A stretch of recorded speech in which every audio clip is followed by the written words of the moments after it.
Frozen Wilds is an expansion of Horizon Zero Dawn. It's also a brand new adventure for Aloy that opens up a new place for her to explore and gives her a new central mystery to kind of dig into.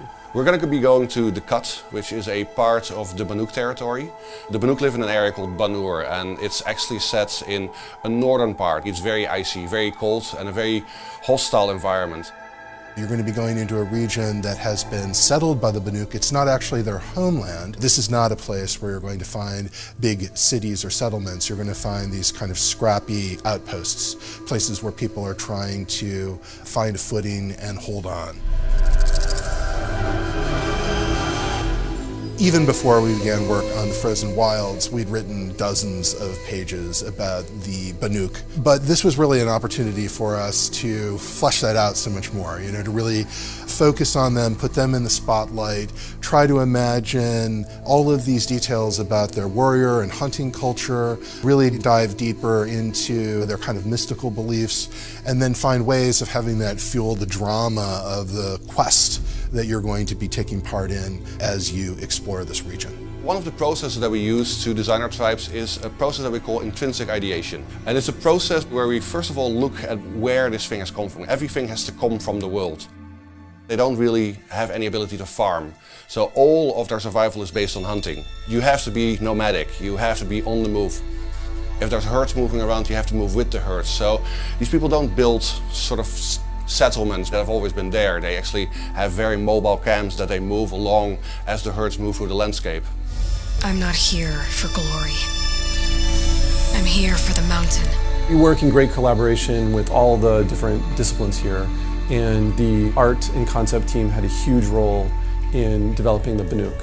They had really done a lot of the work in terms of how the Banuk kind of would fit into the environment. As Yellowstone was a big part of the inspiration for the Banuk, it dictated their attire in the sense that what they wore, the type of clothes.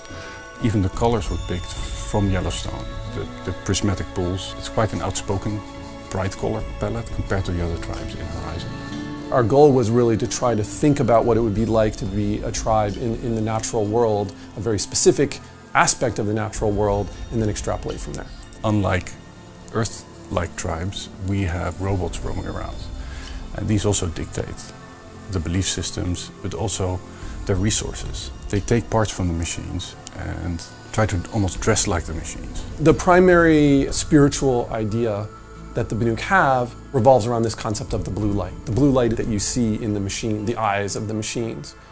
The Banuk believe that the blue light kind of can only exist in the machines, that it in fact struggles to survive within the human heart. The human heart can't contain this kind of ultimate expression of harmony. It is an ideal that they're constantly striving towards. And it also harkens back to a time when the machines themselves were more peaceful.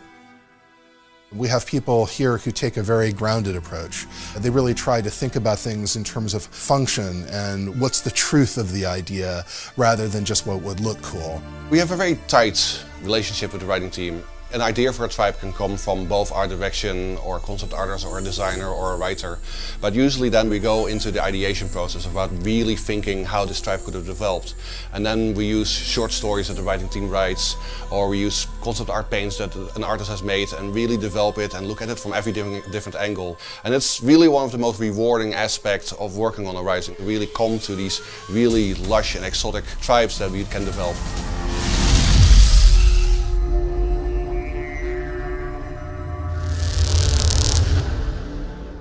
For the players.